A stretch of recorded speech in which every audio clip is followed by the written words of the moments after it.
नमस्कार दर्शकों, मैं ज्योति शर्मा स्वागत अभिनंदन करती हूं आप सभी का हमारे बेहद विशेष कार्यक्रम वैदिक गुरु में।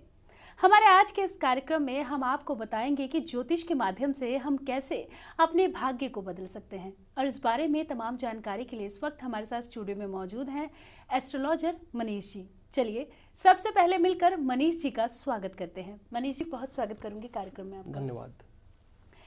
तो बिल्कुल दर्शकों, हमारे आज के इस कार्यक्रम की शुरुआत की जाए तो हमारा आज का ये जो कार्यक्रम है ये आपको बताएगा कि ज्योतिष का आपके जीवन में क्या महत्व है, ज्योतिष के माध्यम से किस तरह से आपका जीवन जो है वो बदल सकता है। तो चलिए कार्यक्रम की शुरुआत करते हैं। मनीष जी, जैसा कि कहा कि ज्योतिष के माध्यम से जीवन को बदला जा सकता है, तो ज्योतिष की बात करें या कुंडली की बात करें या ग्रहों की बात करें, सबसे पहला सवाल हमारे जीवन में गुरु का क्या महत्व है, इसके बारे में जानना चाहूँगी।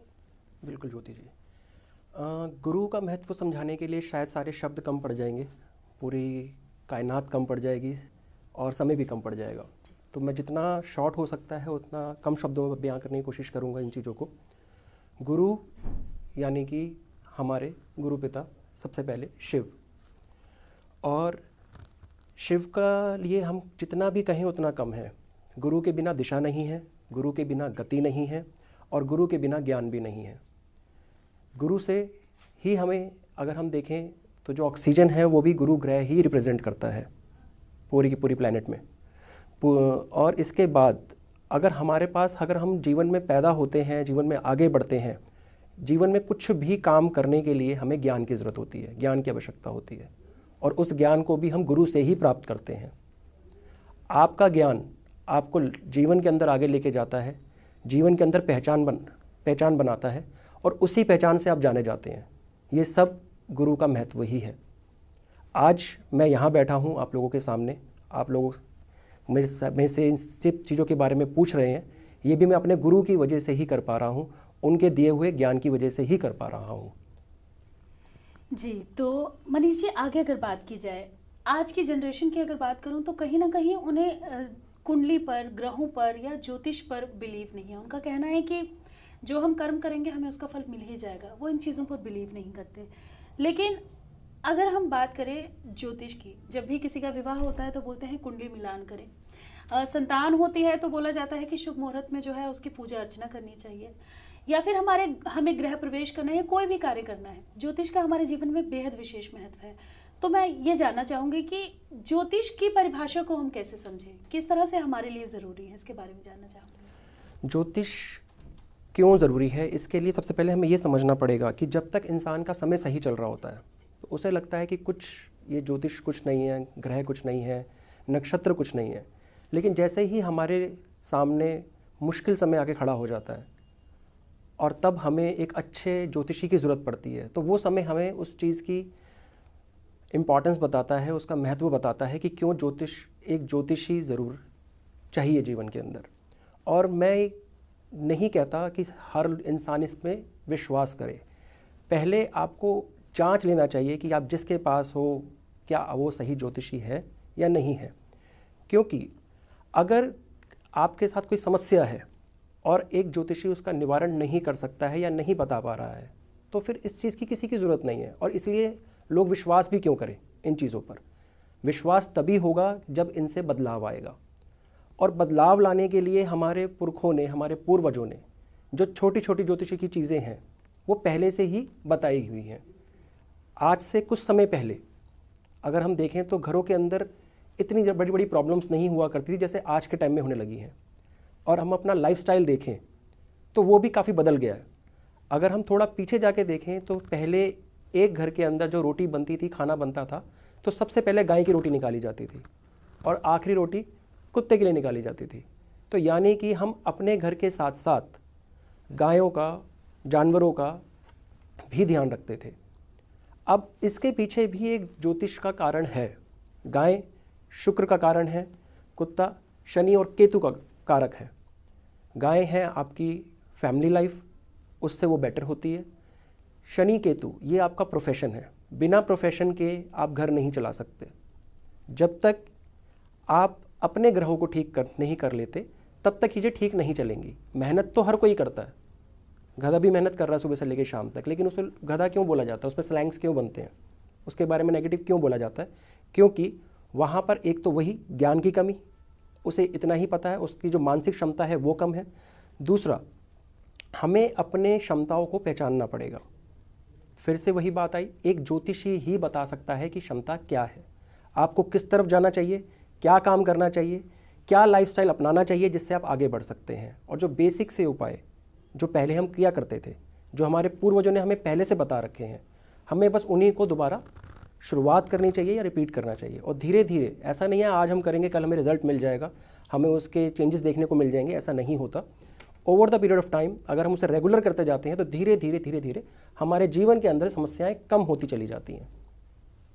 जी, तो बिल्कुल दर्शकों, जैसा कि मनीष जी ने कहा कि ज्योतिष का हमारे जीवन में बेहद विशेष महत्व, चाहे वो कोई भी क्षेत्र हो, हमारी शिक्षा का क्षेत्र हो, व्यापार का क्षेत्र हो, हम विवाह करने जा रहे हैं, हमें संतान सुख की प्राप्ति नहीं हो पाई है, हमारे घर में गृह कलेश रहता है, रिश्तों में अनबन रहती है, किसी तरह की कोई भी समस्या हो, तमाम समस्याओं का समाधान आपको ज़रूर मिलता है। लेकिन उसके लिए आपके पास एक अच्छे ज्योतिषाचार्य का होना बेहद ज़रूरी है, जिससे आप जान सकें कि क्या दोष आपकी कुंडली में है, कौन से ग्रह जो है वो आपके खराब चल रहे हैं, किस कारण से आपके जीवन में ये समस्याएं जो हैं वो लगातार आ रही हैं। मनीष जी, जैसे कि हमने ज्योतिष की चर्चा की, और जब ज्योतिष की चर्चा कर रहे हैं तो उसमें नक्षत्र ना आए, ग्रह ना आए, तो ये तो हो ही नहीं सकता। तो 27 नक्षत्र, 9 ग्रह और 12 राशियाँ, इन्हीं के अंतर्गत हमारे जीवन का कालचक्र छुपा होता है। जिस तरह से ग्रह परिवर्तित होते हैं, हमारे जीवन में परिवर्तन आता है। अगर ग्रह उच्च राशि पे जाके बैठे हैं या उच्च भाव में जाके बैठे हैं तो अच्छा परिवर्तन आता है। तो ग्रहों का हमारे जीवन में क्या इंपॉर्टेंस है, क्या महत्व है, और किस तरह से ग्रह हमारे जीवन पर प्रभाव डालते हैं, इसके बारे में जानना चाहूँगी। बिल्कुल ज्योति जी, ग्रह, हर चीज़ ग्रह है। अगर आप देखेंगे, जैसे कि मैंने भी गुरु से स्टार्ट करा, तो गुरु ऑक्सीजन है आपके लिए। अगर आप ऑक्सीजन ले नहीं रहे हैं तो यानी कि आप सर्वाइव ही नहीं कर सकते, जिंदा ही नहीं रह सकते हैं। पहली चीज़ ये है। उसके बाद आपकी बुद्धि है। अगर आपके पास बुद्धि अच्छी है तो आप सही डिसीजन ले सकते हैं, सही जगह जा सकते हैं। इसके साथ साथ चंद्र, सूर्य, बाकी और भी 9 ग्रह हैं। अब इनका महत्व क्या है और इन सब बातों से हमें मिलेगा क्या? तो हमें क्या करना चाहिए? सबसे पहले बेसिक चीज़ ये है कि हमें, जो सूर्य है वो हमारे पिता का कारक है, गुरु हमारे गुरु का कारक है, बुध हमारी बहन का कारक है, बुआ का कारक है, बेटी का कारक है, नेचर का कारक है, राहु हमारे ससुराल का कारक है, मंगल हमारे भाई, रिश्तेदार, दोस्ती यारी, पड़ोस का कारक है। अगर हम इन्हीं लोगों से मिल जुल के रहेंगे, इनकी अगर इज्जत करेंगे, कभी किसी ने कोई बात कह भी दी और हमें लग भी गई तो उस पर रिएक्ट ना करके उसे माफ़ करने की आदत डालेंगे, तो हमारे आधे ग्रह पहले ही ठीक हो जाएंगे। ग्रहों को ठीक करना सबसे पहले आपके बिहेवियर में होना चाहिए। हम उपाय कर रहे हैं, हम पूजा पाठ कर रहे हैं, हम सब कुछ कर रहे हैं, लेकिन फिर हम रिश्तेदारी में सबको सपोर्ट नहीं कर रहे हैं, हम अपनी रिश्तेदारी में ही आगे बढ़ नहीं पा रहे हैं, तो ऐसे उपायों का, ऐसी पूजा का कोई फ़ायदा नहीं है। इनसे कुछ नहीं होगा, इनसे कुछ बदलाव नहीं होगा। पहला बदलाव अपने अंदर से आता है, और पहला बदलाव ये है कि हम दूसरे इंसान को इम्पोर्टेंस दें, उसको इज्जत दें, मान दें, और जहाँ भी हो सके, जितना हो सके उसका उतना सपोर्ट करें, मदद करें। जैसे जैसे हम लोगों को सेटिस्फाई करते चले जाते हैं, जितना कर सकते हैं, वैसे वैसे हमारे ग्रह बेहतर होते चले जाते हैं। जितना हमारा फ्रेंड सर्कल बढ़ेगा, जितना हमारे भाइयों में हमारी बनी रहेगी, हमें बाहर जाने की ज़रूरत ही नहीं पड़ेगी, हमारे आधे काम ऐसे ही हो जाते हैं। तो ये क्या है? ये मंगल है। अगर मेरे पास मंगल का सपोर्ट है तो मैं दुनिया की कोई भी जंग जीत सकता हूँ, क्योंकि मंगल ही 10वें घर में उच्च का होता है, कर्म स्थान में उच्च का होता है। मंगल के बिना कुछ नहीं है। जिस इंसान का फ्रेंड सर्कल जितना बड़ा होता है और जिससे उनसे कनेक्टेड होता है, वो इंसान अपने सारे काम बहुत जल्दी करवा लेते हैं, क्योंकि उसके कॉन्टैक्ट्स हैं। तो इसके लिए मंगल को अच्छे करने की ज़रूरत है। अब सब कुछ करने के बाद भी हमें अच्छे रिजल्ट नहीं मिलते हैं, तो इसके लिए क्या करना है? यहाँ पर आता है ज्योतिषी का काम। हमें मंगल को ठीक करना है, मंगल के उपाय करने हैं। हम एक बेसिक सा काम पहले भी करते आए हैं, आज भी कर रहे हैं, कि हनुमान जी के मंदिर जाते हैं मंगलवार, प्रसाद चढ़ाते हैं, वो मीठा बांटते हैं। तो वही मीठा बताता है कि आपके ज़ुबान में भी मिठास होनी चाहिए, मधुरता होनी चाहिए, इसलिए मीठा बांटा जाता है। जैसे हनुमान जी एकदम फेथफुल थे राम जी के लिए, ऐसी फेथफुलनेस होनी चाहिए एक दोस्ती के अंदर, एक रिश्तेदारी के अंदर। आंखें बंद करके विश्वास करना आना चाहिए, तो ही मंगल अच्छा होता है। और ऐसे करते करते ही आप जीवन में और ऊंचाइयां पा पाएंगे। जी, तो बिल्कुल दर्शकों, हमने जाना कि ग्रह किस तरह से हमारे जीवन पर जो है वो कार्य करते हैं, उनका परिवर्तन किस तरह से हमारे जीवन पर सही या गलत हो सकता है। चलिए अब आगे चर्चा करते हैं कि ज्योतिष हमारे जीवन को बदल सकता है। मनीष जी, यहाँ पर ये सवाल एक बहुत बड़ा है। हम किसी दिशा में जा रहे हैं और हमें समझ नहीं आ रहा है कि ये सही है या गलत है हमारे लिए। या करियर की बात करते हैं, अगर मुझे इंजीनियर बनना है लेकिन मुझे इंटरेस्ट है एंकर बनने में, तो ज्योतिष कैसे मेरे जीवन को बदल सकता है, किस तरह से परिवर्तन लेकर आ सकता है, या मेरे लिए क्या सही है क्या गलत है ज्योतिष किस तरह से बता सकता है, ये जानना चाहूँगी। बिल्कुल। अभी आपने करियर की बात करी तो उसके लिए हमें शनि को देखना होता है। तो कई लोगों का इंटरेस्ट उनके कुंडली से टोटली डिफरेंट होता है और कई लोग उसमें परस्यू भी कर जाते हैं, आगे बढ़ जाते हैं। इसका नेगेटिव इम्पैक्ट ये होता है कि जो हमारा पोटेंशियल है हम उसे ना पहचान के हम दूसरे किसी काम में लगे हैं और उसे हम आगे नहीं ले जा पा रहे हैं, वहाँ पे हम स्ट्रगल करते हैं। कई लोगों को आपने देखा होगा 35 साल 40 साल की उम्र हो जाती है लेकिन करियर में कुछ कर नहीं पाते हैं, आगे नहीं बढ़ पाते हैं, कहीं पहुँच नहीं पाते हैं, बस वो सही दिशा में नहीं होते। जैसे कि मैंने कहा कि गुरु ही हमें दिशा दिखा सकता है, तो गुरु अच्छा होना बहुत ज़रूरी है कि आपको दिशा मिल जाए। आपके पास दिशा ही नहीं है, आपने बस किसी ने आपको बोला कि आप इंजीनियरिंग कर लो या आप पायलट बन जाओ, तो पहले ये भी पता होना चाहिए कि वहाँ पर हमारी कुंडली के अंदर उतनी स्ट्रेंथ और पोटेंशियल है कि हम वो उसके लिए जा सकते हैं। क्या हमारी कुंडली हमें सपोर्ट कर रही है उस प्रोफेशन के लिए? अगर वो कर रही है तब तो वो काम अच्छा हो जाएगा, लेकिन अगर वो नहीं कर रही है तो इंसान स्ट्रगल करता रहेगा और उसके साथ वाले आगे बढ़ जाएंगे और इससे ही डिप्रेशन निकलेगा। फिर वहाँ पर दूसरे उपाय किए जाएंगे। अगर करियर सेटल नहीं होगा तो जीवन में कुछ भी सेटल नहीं होगा। इसलिए जीवन को बदलना आपके हाथ में है। आप सबसे पहले ये पहचानिए कि कुंडली आपको किस प्रोफेशन की तरफ लेके जाना चाहती है और उससे आप मैच कीजिए। और एक प्लैनेट एक प्रोफेशन नहीं दिखाता है, मल्टीपल प्रोफेशन दिखाता है और आज के टाइम के अंदर प्रोफेशन की कोई कमी नहीं है। एक आज के टाइम में हजारों प्रोफेशन हैं, इंसान कुछ भी कर सकता है। अपना इंटरेस्ट जानिए कहाँ पर है और आप क्या करना चाहते हैं। अपने किसी अच्छे ज्योतिषी से पूछिए कि मेरे को कुंडली कहाँ सपोर्ट कर रही है, किस प्रोफेशन की तरफ मैं जा सकता हूँ, और जो सी कुंडली आपको जिस दिशा में ले जाना चाहती है उस तरफ बढ़िए और आपकी तरक्की, आपका करियर बहुत जल्दी ऊंचाइयां छुएगा और आगे बढ़ेगा। भटके हुए को मार्ग दिखाने का काम ज्योतिष करता है। आपको समझ नहीं आ रहा कि आपके करियर के लिए क्या सही है, आपके घर के लिए, आपके परिवार के लिए, आपके बच्चों के लिए क्या सही है, तो एक बार अपनी कुंडली का अवलोकन जरूर करवाएं। जानें कि आपके ग्रह क्या कहते हैं, आपको किस तरह से कौन सा कार्य करना है जिसमें आपको सफलता मिल सकती है, किस तरह से आपका भाग्य बदल सकता है। ये अगर आप जानना चाहते हैं तो आप हमारे साथ हमारे इस कार्यक्रम में जुड़ सकते हैं। इसके साथ ही मनीष जी, अगर बात की जाए मुहूर्त की, तो शादी से लेकर, करियर से लेकर, व्यापार से लेकर किसी भी क्षेत्र में अगर हम जाते हैं, अगर हमें व्यापार भी शुरू करना है तो शुभ तिथि शुभ मुहूर्त देखकर किया जाता है। अगर हमें मकान की नींव रखनी है तो हम शुभ मुहूर्त निकलवाते हैं। अगर हमें शादी की डेट रखनी है तो हम सही समय देखते हैं। मुहूर्त का हमारे जीवन में बेहद विशेष महत्व है। तो मुहूर्त की इम्पोर्टेंस इतनी ज़्यादा क्यों है, इसके बारे में जानना चाहूँगी। हर एक चीज़ का एक समय होता है, ठीक है। सूरज के निकलने का भी एक समय है, उसने सुबह निकलना है, शाम को डूब जाना है। हम लोग ऑफिस जाते हैं, काम करते हैं, ठीक है, हमारे ऑफिस जाने की एक टाइमिंग है। अगर हम ऑफिस जाके घर के काम कर रहे हैं या फ़ोन पे लगे हैं तो घर का काम हो नहीं पाएगा, ठीक है। वो जो टाइम पीरियड है वो ऑफिस का है। ऐसे ही अगर हमें घर बनाना है, घर गृह प्रवेश करना है, और सबसे इम्पॉर्टेंट, सबसे ज़रूरी चीज़ है कि शादी करनी है, क्योंकि आपकी लाइफ चेंज होने वाली है। आप किसी जीवन साथी के साथ आगे जीवन को चलाने वाले हैं। अगर वही सही समय में नहीं होगा तो शादी ही नहीं चल पाएगी, और शादी नहीं चलने से दो लोगों की ज़िंदगी पर असर नहीं पड़ता है, दो परिवारों की ज़िंदगी पर असर पड़ता है। कभी कभी सब कुछ बिखर जाता है। तो सबसे ज़रूरी है कि वो काम सही मुहूर्त में हो, और मुहूर्त के लिए हमें सबसे पहले ये देखने की ज़रूरत है कि हम दोनों, जैसे कि दो लोग आगे बढ़ रहे हैं जीवन के अंदर, तो उन दोनों की कुंडलियाँ सपोर्ट कर रही हैं सही टाइम को। अगर सही टाइम नहीं है तो वहाँ पे रुक जाना बेहतर है, क्योंकि जल्दबाजी शैतान का काम है। जल्दबाजी कभी भी आपको सुखद परिणाम नहीं देगी। तो मुहूर्त निकलवाना बहुत ज़रूरी है। जैसे कि आप रेगुलर कोई प्रैक्टिस करते हैं, कोई काम कर रहे हैं, तो हर एक चीज़ का समय होता है। उस समय को जानकर, पहचान कर, अच्छे ज्योतिषी से मुहूर्त निकलवा कर फिर आगे बढ़ना चाहिए। गलत टाइम पे किया हुआ अच्छा काम भी गलत ही परिणाम देगा। जी, तो बिल्कुल दर्शकों, जाना आपने कि हमारे जीवन में मुहूर्त का क्या कुछ विशेष महत्व है, ज्योतिष किस तरह से हमारे भाग्य को बदल सकता है, ग्रहों की चाल क्या कहती है, कौन सा ग्रह जो है हमारे जीवन पर प्रभाव डाल रहा है, किस तरह का डाल रहा है, क्या कुछ हमें उपाय करने चाहिए, इसके बारे में हमने जाना। लेकिन यहाँ पर एक बहुत बड़ा सवाल उठता है, आजकल के बदलते या बिगड़ते वैवाहिक रिश्ते।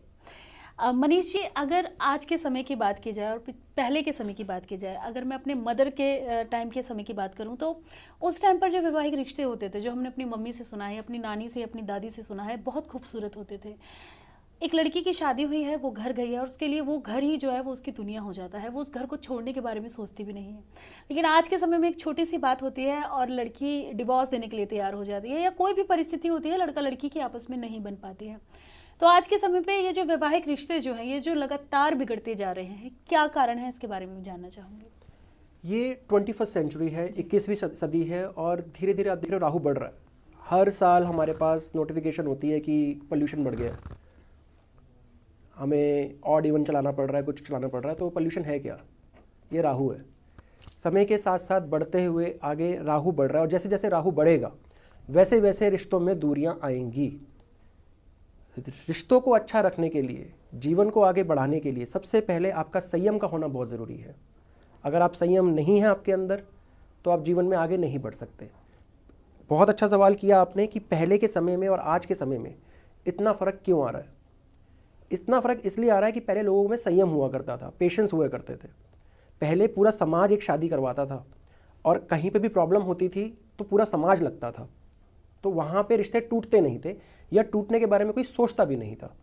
आज के समय के अंदर लड़का लड़की खुद ही डिसाइड कर लेते हैं हमें शादी किससे करनी है। फैमिली सपोर्ट कर रही है, नहीं कर रही है, कोई फ़र्क नहीं पड़ता है।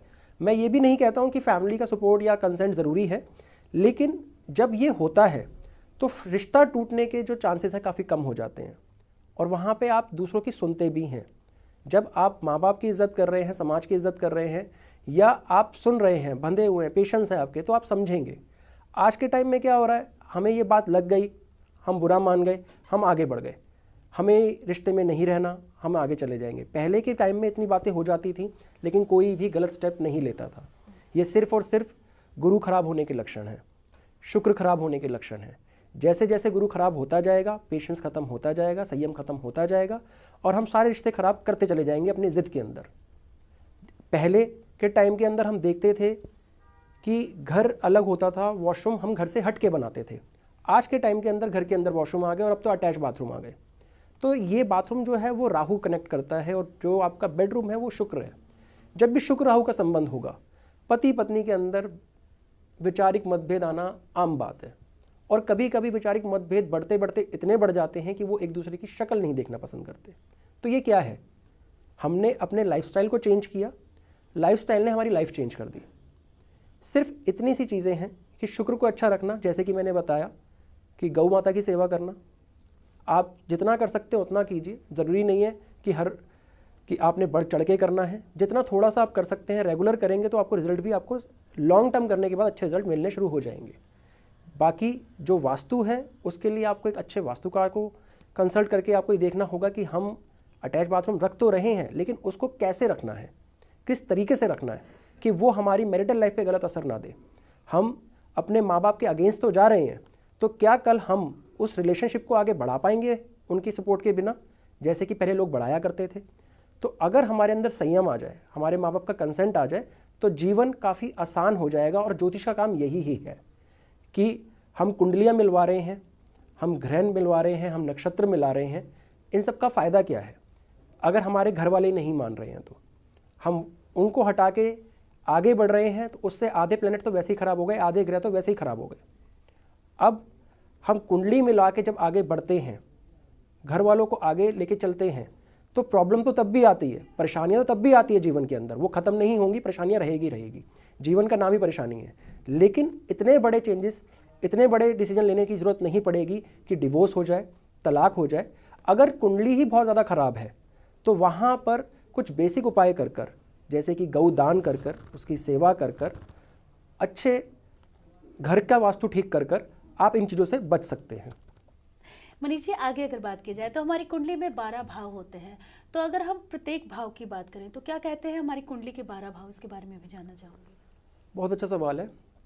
तो इसमें हम पहले भाव से शुरू करते हैं। पहला भाव होता है सेल्फ, अपना, इंसान, खुद, जातक। तो पहला भाव तो वो रिप्रेजेंट करता है। सेकंड भाव आपका रिप्रेजेंट करता है फैमिली, सेविंग्स, कुटुंब, आपका जो इमीडिएट फैमिली है, शादी के बाद वाली। तीसरा भाव आपके पराक्रम का हो जाता है, आपके अंदर कितना पराक्रम है, कितना लाइफ के अंदर आप आगे जा सकते हैं, क्या आपका थॉट प्रोसेस है, क्या आपकी सोच है, ये तीसरे भाव से देखा जाएगा।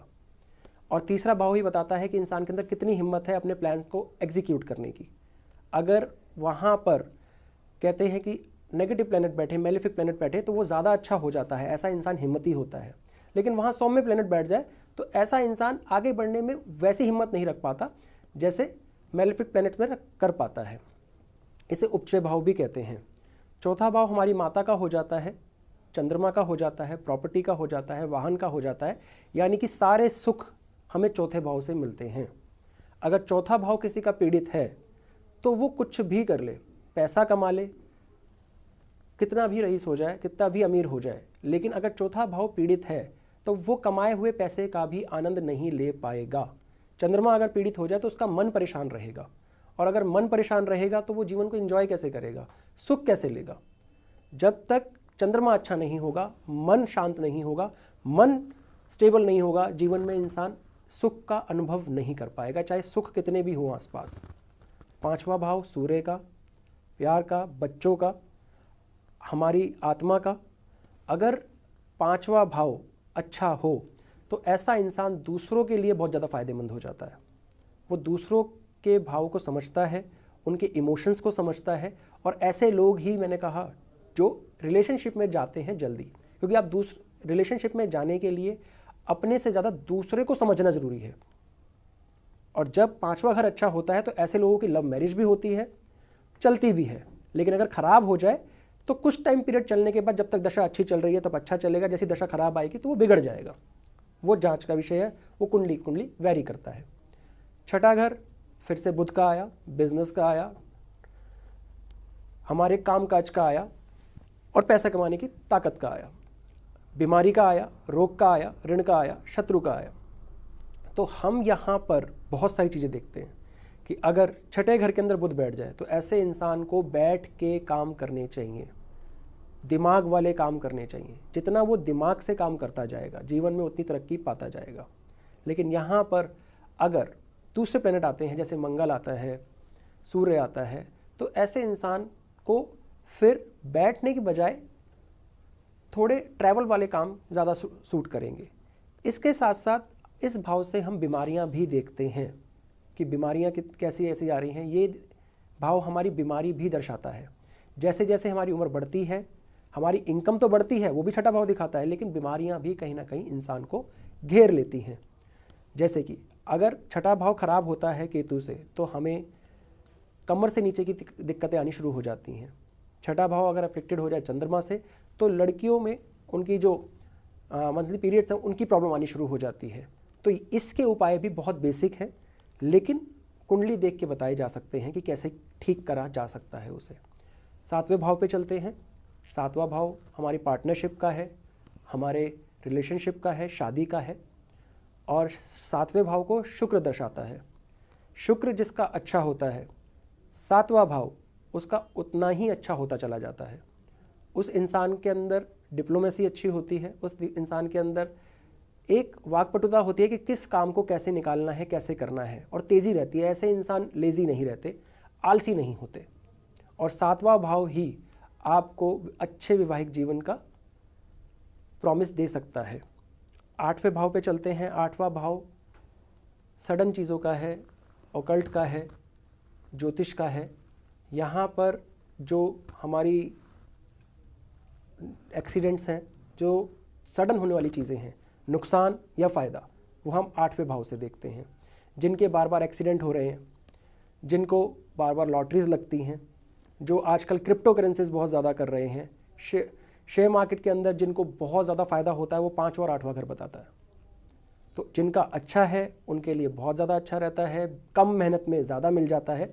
लेकिन जिनका ख़राब है वो मेहनत कर करके थक जाते हैं, और उनके नुकसान ख़त्म नहीं होते। वो कितना भी बच के चल लें, उन्हें कोई ना कोई एक्सीडेंट हो जाएगा, क्योंकि वहाँ पर 8वां घर नेगेटिवली एक्टिवेटेड है।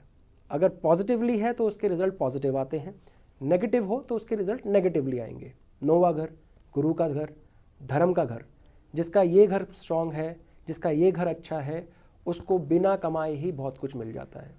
पैतृक संपत्ति यहाँ से ही देखी जाती है, गुरु से ही देखी जाती है। 9वां घर, दूसरा घर, चौथा घर, ये कनेक्टेड है। अगर 9वां घर अच्छा है, गुरु अच्छा है, तो ऐसा इंसान कम मेहनत के अंदर ज़्यादा प्रॉफिट लेगा, क्योंकि गुरु का काम ही एक्सपेंशन है, गुरु का काम ही बढ़ाना है। इसलिए हम वीरवार के दिन, थर्सडे के दिन, बृहस्पतिवार के दिन कोई मैल नहीं निकालते, नाखून नहीं काटते, बाल नहीं काटते। तो इसका मतलब ही यही था कि बृहस्पतिवार एक्सपेंशन का दिन है। आगे बढ़ते हैं 10वें घर की तरफ। शनि का घर है और मंगल यहाँ उच्च का है। शनि हमारा वर्क प्लेस है, हमारे काम करने की जगह है, और मंगल वहाँ पर उच्च का रिजल्ट दे रहा है। और मंगल ही है जो आपको काम करने की क्षमता देता है, और जितना इंसान काम करता जाएगा उतना वो आगे जीवन में बढ़ता जाएगा। कर्म से ही इंसान आगे बढ़ता है, और 10वां घर ही आपका कर्म डिसाइड करेगा। 11वां घर, यहाँ पर ये घर भी शनि और गुरु का कहा जाता है। जीवन में अगर कितने भी फ़ायदे देखने हैं, जिसकी कितनी कमाई देखनी है, जिसने भी बड़ा इंसान बनना है, वो 11वां घर अच्छा लेके पैदा होता है। बड़े बड़े बिजनेसमैन, बड़े बड़े उद्योगपति, इंडस्ट्रियलिस्ट इस घर की वजह से आगे बढ़े हुए होते हैं। जो आप देखते हैं कि एक इंसान कम मेहनत के अंदर आगे बढ़ गया, बहुत बड़े बड़े उसकी फर्म्स हैं, इंडस्ट्रीज़ हैं, तो ये घर देखना ना भूलें, शनि गुरु को देखना ना भूलें। ये घर ही बताएगा कि वो जीवन में आगे कैसे बढ़ेगा। बड़े भाई का भी ये घर होता है, बड़े सिबलिंग का भी ये घर होता है। इसके बाद हम बात करते हैं 12वें घर की। 12वां घर मोक्ष का घर, शैया सुख भी इसे कहा जाता है। जिनका 12वां घर अच्छा है वो खर्चा भी अच्छा करते हैं, कमाई भी अच्छा करते हैं, अपनी मैरिड लाइफ को एंजॉय भी अच्छा करते हैं। और जिनका 12वां घर खराब है वो मोक्ष की बातें तो करते हैं, लेकिन उसके चक्कर में अपनी जीवन खराब कर लेते हैं, मैरिड लाइफ भी खराब कर लेते हैं और कामकाज भी खराब कर लेते हैं, और सन्यास की बातें करके घर को छोड़ के ना सन्यास की तरफ जा पाते हैं और ना घर को देख पाते हैं। जी, तो मनीष जी आप स्टूडियो में आए, हमारे दर्शकों को बताया कि ज्योतिष का हमारे जीवन में क्या महत्व है, गुरु का हमारे जीवन में क्या महत्व है, ग्रह क्या कहते हैं। इस तमाम जानकारी के लिए, हमारा मार्गदर्शन करने के लिए आपका बहुत बहुत धन्यवाद। धन्यवाद जी, नमस्कार।